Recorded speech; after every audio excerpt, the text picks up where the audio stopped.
ప్రజలుగా మనం పొందినటువంటి లబ్ధి ప్రభుత్వాలని అనేక ప్రజా పోరాటాలు చేసి సమస్యలు పరిష్కరించుకునేటటువంటి పరిస్థితులు ఉన్నాయి జనరల్గా. కానీ మనం ఎవరు అడగల. తెలంగాణ అంటేనే, ఖమ్మం జిల్లా అంటేనే వ్యవసాయం ఆధారం చేసుకుని బతుకుతున్నటువంటి ఈ రాష్ట్రంలో, ఈ జిల్లాలో రైతాంగం పెట్టుబడి సందర్భంగా అనేక రకాల ఇబ్బందులు పడుతున్నారు. నా రైతు తెలంగాణలో ఇబ్బంది పడకూడదని చెప్పేసి రైతు బంధు అని చెప్పేసి ఒక పథకం తీసుకొచ్చేసి ఎకరానికి 10,000 రూపాయలు ఫ్రీగా మనందరి అకౌంట్ నేరుగా వేసినటువంటి నాయకుడు కేసీఆర్ గారు. అంతేకాదు ఈ రాష్ట్రంలో అనేక మంది పేద రైతులు ఉన్నారు. 10 గుంటలు 5 గుంటలు 30 ఎకరాలు ఉన్నటువంటి రైతులు ఉన్నారు. వ్యవసాయం కూలీగా బతుకుతున్నారు. ఆ రైతులు అనారోగ్య కారణాలతోనో, పావుపాటుకు గురయ్యో, ఇతర కారణాలతోనే ఆ రైతు చనిపోతే ఆ కుటుంబం అనాథ కాకూడదని చెప్పేసి రైతు బీమా తీసుకొచ్చేసి ఏ రైతైనా ఈ రాష్ట్రంలో అనారోగ్యంతో చనిపోతే 5 లక్షల రూపాయలు నేరుగా బీమా కుటుంబానికి చెక్కుల రూపంలో పంపించినటువంటి నాయకుడు మన కేసీఆర్ గారు. అంతేకాదు కళ్యాణ లక్ష్మి అనే ఒక పథకం పెట్టి ఏ పేరింటి బిడ్డైనా పెళ్లి చేసుకోవాలంటే నేరుగా బిడ్డ పెళ్లికి 1,00,000 రూపాయల నేరాలుగా కేసీఆర్ గారు పంపించినటువంటి పరిస్థితి మనం అందరం చూశాం. ఇందాక మన సోదరుమణి జడ్పీటీసీ గారు చెప్పారు, అక్కడ ప్రభుత్వం వస్తుంది అని చెప్పేసి మనలో ఇక్కడ నిర్లక్ష్యం ఏర్పడ్డది. ఇవాళ భారీ మూల్యం చెల్లించుకున్నాం. మేచం నాగేశ్వరరావు గారు ఓడిపోయారు, కేసీఆర్ గారు ప్రభుత్వం పోయింది. ఇవాళ 4 నెలల క్రితం కాంగ్రెస్ పార్టీ ప్రభుత్వం వచ్చింది. ఈ సందర్భంగా మీకు మాత్రం చాలా స్పష్టంగా విషయం చెప్పదలుచుకుందాం. ఏం జరిగినా మన మంచికి. మన అందరూ కూడా చాలా సందర్భంలో వాడతాం ఈ పదం. ఏం జరిగినా మన మంచికే. దాని అర్థం ఏంటంటే, ఒకరోజు ఒక రాజ్యాంగ రాజుగారు మంత్రి గారిని పిలిచి మన ఇద్దరం కూడా మారు వేషాలు బయటికి పోదాం అని చెప్పేసి ఇద్దరు వెళ్తున్నారట. వెళ్తున్న క్రమంలో బండి మీద, గుళ్ళ బండి మీద రాజుగారి చిటికల వేలు ఏదో ఒక రేపు తగిలి తెగిపోయింది. తెగిపోయి బాగా బ్లడ్ కాడుతుంది. అప్పుడు మంత్రి గారి దగ్గరకు వచ్చి, పర్వాలేదు రాజుగారు, ఏం జరిగినా మన మంచికేనట. అరే నా ఏలు తెగి రక్తం కాదంటే ఈ మంత్రి గారు వచ్చి ఈ మాట మాట్లాడుతున్నా అని చెప్పేసి రాజుగారికి పట్టలేని కోపం చేసి బండి ఆపి ఆ మంత్రి తెలిసిపోయి ఒక నీళ్ళు వేసి పాల్పడ్డ బావిలో పడేసిందట. పడేసి రాజుగారు అక్కడ వెళ్ళిపోతాడు. వెళ్ళిపోతాడంటే కొంచెం దూరం పోయిన తర్వాత అక్కడ కొంతమంది ఒక 40-50 మంది గుడ్డులు వచ్చేసి ఒక గుప్త నిధుల కోసం 40 కోసం ఎదురు వస్తున్నారు. 2 చేతులు 2 కాళ్ళు రాజుగారు విడిచి కట్టిపడేసి ఆ పూజారి దగ్గర తీసుకుపోయి ఆ బండ మీద పడుకోబెట్టారట. ఇక పూజారి కట్టి పైకి లేపి నరకాల తలని రాజుగారి తలని ఈ రాజుగారు చేయట పెట్టిండు. ఈ ఏడు దగ్గర అర్థం కాడుతుంది. ఆ పూజారి చూసినాడు, అరే ఇంత ముందే పలైపోయిండు, ఈ పలికిరాని ఉన్నాయంట అని చెప్పేసి పూజారి అన్నట. అయ్యా బతుకున్నాయన అని చెప్పేసి రాజుగారు గమగమ బండి దగ్గరికి వచ్చేసి, బాబా ఇందాక ఏదో అన్నాడు, ఏం జరిగినా మన మంచిగా దీని అర్థం ఇదా అని చెప్పేసి గమగమ మళ్ళీ మంత్రి దగ్గరికి పోయిందట. ఆ మంత్రిని బాయిలో పడేసినప్పుడు ఆ మంత్రి ఇంకో మాట్లాడట, బాయిలో ఎట్టి పడేస్తే అప్పుడు నవ్వుకుంటున్నాడట మంత్రి గారు. మంత్రి రాజుగారు ఏం జరిగినా మన మంచిగా అనట.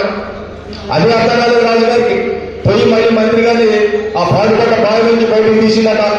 అదే బాగానే ఉందిరా, ఇందాకలో నాకు ఏం జరిగితే ఏం జరిగినా మన మంచిగా వాళ్ళంతా నేను బతికిపాయపడ్డా, మరి నిన్ను బాగా చేసిన కదా, నిన్నెందుకు నువ్వెందుకన్నా ఆ మాట ఏం జరిగినా మన మంచిగా అంటే, రాజుగారు నీకు కోపం వచ్చిన బాయిలో పడైపోతే నీ స్థానంలో నేను వెళ్ళి నన్ను వెనకెట్టుకుంటానట. ఇవాళ కేసీఆర్ గారు ఓడిపోవడం వల్లనే గడిచిన 10 సంవత్సరాలు తెలంగాణ ఏ రకంగా అభివృద్ధి జరిగింది, రైతాంగం ఏ రకంగా పచ్చగా ఉన్నది.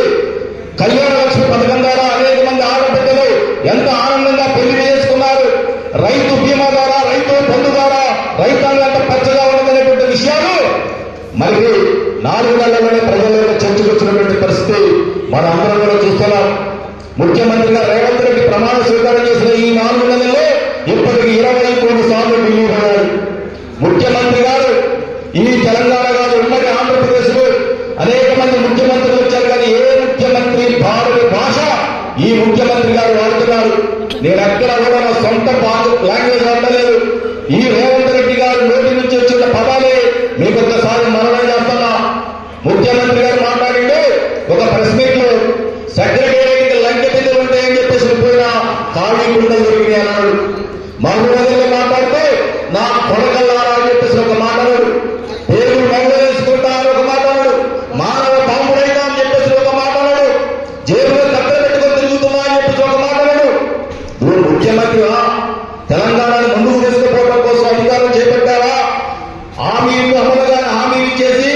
తెలంగాణ ప్రజలు దగా చేసి మోసం చేసి ఇవాళ ఢిల్లీకి కప్పగట్టడం కోసం 23 సార్లు ఢిల్లీకి పోయి వాళ్ళ మెప్పు కోసం ప్రయత్నం చేస్తున్నా అని చెప్పేసి గ్రామాల్లో చర్చ పెట్టాల్సిన అవసరం మీ అందరికీ ఉంది.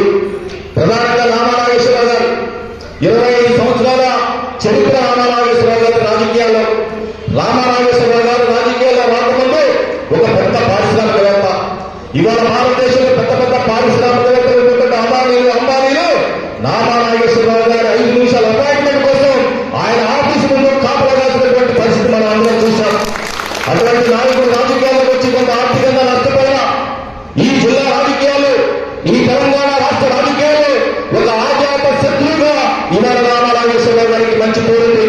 అన్ని వర్గాల ప్రజలతో మమేకమై తన వ్యక్తిగత సంపాదన నుంచి అనేక సేవా కార్యక్రమాలు చేసి తన నమ్మిన పార్టీ కోసం, తన నమ్మిన సిద్ధాంతం కోసం, తన నమ్మిన నాయకుడి కోసం ఎంత దూరంగా ప్రయాణం చేయగలిగినటువంటి దమ్మున్నటువంటి నాయకుడు రామనాగేశ్వరరావు గారు. ఈ మాట ఎందుకు చెప్తున్నట్టు చంద్రబాబు నాయుడు గారు కొడుతుంటే నా నాయకుడు ఒంటి మీద పడవాలని చెప్పేసి కన్న తల్లి బిడ్డలు ఏ రకంగా అయితే కాపాడుకుంటుందో ఆ రకంగా రామనాగేశ్వరరావు గారు చంద్రబాబు నాయుడు గారు మీరందరికీ ఫోటోలు పంపిస్తా. రామనాగేశ్వరరావు గారు ఈ పేరు చూస్తే మొత్తం కూడా ఓపెన్ లేదు కందిపోయింటే ఆ ఫోటోలు కూడా మీ అందరికీ త్వరలో వస్తాయి. ఇవాళ కేసీఆర్ గారు ఓడిపోయిన ప్రభుత్వం ఈ పార్లమెంట్ పరిధిలో ఏ అసెంబ్లీ స్థానంలో కూడా మనం ఓడిపోయినాం. రామనాగేశ్వరరావు గారి సోషల్ మీడియాలో విపరీతంగా ప్రచారం జరుగుతుంది.